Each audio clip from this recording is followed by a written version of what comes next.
കൊടുത്തിരിക്കുന്നത്. ആൽമരമൊക്കെ ആയിട്ട് അത് ദേവിയുണ്ട്. ദേവി ക്ഷേത്രത്തിൽ വിളി കേൾക്കുന്ന അമ്മയാണ്. ശക്തിയുള്ള അമ്മയാണ്. നമ്മൾ എന്തെങ്കിലും സങ്കടങ്ങളും വന്നാലും നമ്മുടെ വഴിപാടുകളും നമുക്ക് പ്രാർത്ഥിക്കാനുള്ളതെല്ലാം കൂടെ നമ്മൾ ദേവി വിളി കേൾക്കുന്ന ദേവി മാരിയമ്മ ക്ഷേത്രത്തിലാണ്. ഇതാണ് കണ്ടോ ആൽമരം ദേവി ക്ഷേത്രങ്ങളായിട്ടുള്ള ദേവി അമ്മ മഹാമായ ദേവി ശക്തിയുള്ള അമ്മയാണ്. എല്ലാവരും ഇവിടെ വന്ന് തൊഴുകണം കേട്ടോ. ആൽമരം കണ്ടോ, ആൽമരമൊക്കെ മുറിച്ചിരിക്കണം. ആൽമരം കണ്ടോ.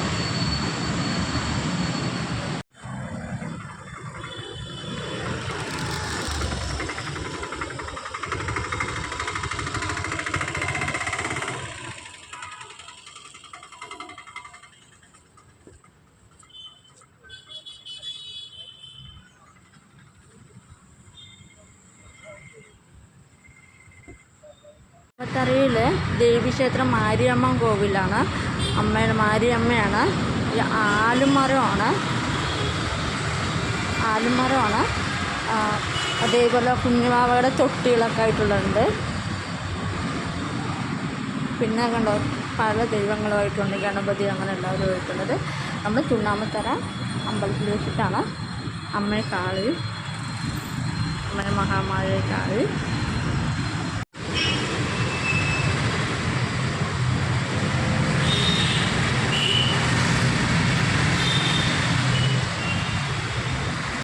ദൈവമുണ്ട് ഗണപതിയായിട്ട്, കുഞ്ഞു ഗണപതിയൊക്കെ ആയിട്ട് ഇങ്ങനെ ആൽമരമൊക്കെ ആയിട്ടുണ്ട്.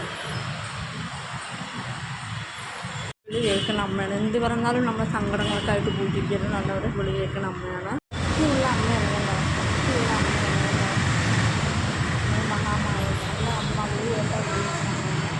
പാലക്കാട് ചുണ്ണാമ്പത്തറ ദേവീക്ഷേത്ര അമ്പലത്തിൽ വെച്ചിട്ട് ദേവിയൊക്കെ കണ്ടല്ലോ അല്ലേ. നന്നായി മനസ്സറിഞ്ഞ് പ്രാർത്ഥിക്കുകയൊക്കെ ചെയ്തു അല്ലേ. അപ്പോൾ അതുകൊണ്ട് നല്ല മനസ്സറിഞ്ഞ് പ്രാർത്ഥിക്കുക. വിളി കേൾക്കുന്ന അമ്മയാണ്, ശക്തിയുള്ള അമ്മയാണ്. അപ്പോൾ ഇനി നമുക്ക് ഈ അമ്പലത്തിൽ നിന്നൊക്കെ ചെയ്താൽ കാണാം. Okay, by.